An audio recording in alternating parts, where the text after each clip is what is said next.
Hello everyone, আসসালামু আলাইকুম। সবাই কেমন আছে? ছোট্ট একটি ব্লগ ভিডিও নিয়ে তোমাদের মাঝে হাজির হয়ে গেলাম। সকাল থেকে আকাশটা মেঘলা মেঘলা, কিন্তু বৃষ্টি হচ্ছে না। আর আমার গাছগুলো দেখো কত সতেজ হয়ে গেছে। তো আর বৃষ্টির ভাব দেখলেই আমার তো খিচুড়ি খেতে ইচ্ছা করে। আর এই যে দেখো এখানে নতুন ধানের চালের পাতলা খিচুড়ি রান্না করছি। আর এই যে এদিকে যে দেখো গরুর মাংস হচ্ছে, এই যে একদম কষা কষা গরুর মাংস। আর এর মধ্যে বিশাল বড় একটা হাড় আছে, তো খেতে কিন্তু বেশ ভালোই লাগে। সাথে ধনেপাতায় ভর্তা করতেছি। তো চলো ধনেপাতা ভর্তাটা বেটে নিই। আর এদিকে দেখো আমার খিচুড়ি রান্নাটা প্রায় হয়ে আসছে, মাংস রান্না কমপ্লিট। তার এদিকে দেখো রান্না করতে গিয়ে দেখো চুলার চারপাশটা কী অবস্থা হয়েছে, একদম বাজে হয়ে অবস্থা হয়েছে। মানে খিচুড়িগুলো ছিটকে এসে এরকম হয়েছে, হাতেও একটু লাগছে। তো আর এই যে দেখো ফাইনালি আমার রান্না কমপ্লিট।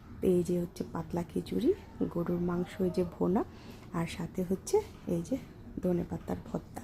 তো চলো তাড়াতাড়ি করে নিয়ে নিই গরম গরম খিচুড়ি, সাথে ধোয়া ওঠানো এই যে গরম গরম মাংস, সাথে এই যে দেখো কি সুন্দর হয়েছে কালারটা।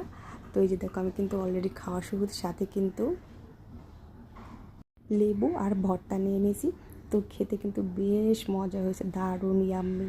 তো তোমাদের আমার ছোট্ট ব্লগটি কেমন লাগলো অবশ্যই কমেন্ট করে জানাবো। ভালো লাগলে অবশ্যই একটা লাইক এবং শেয়ার করে দেবো। তো সবাই ভালো থেকো, সুস্থ থেকো, আল্লাহ হাফেজ।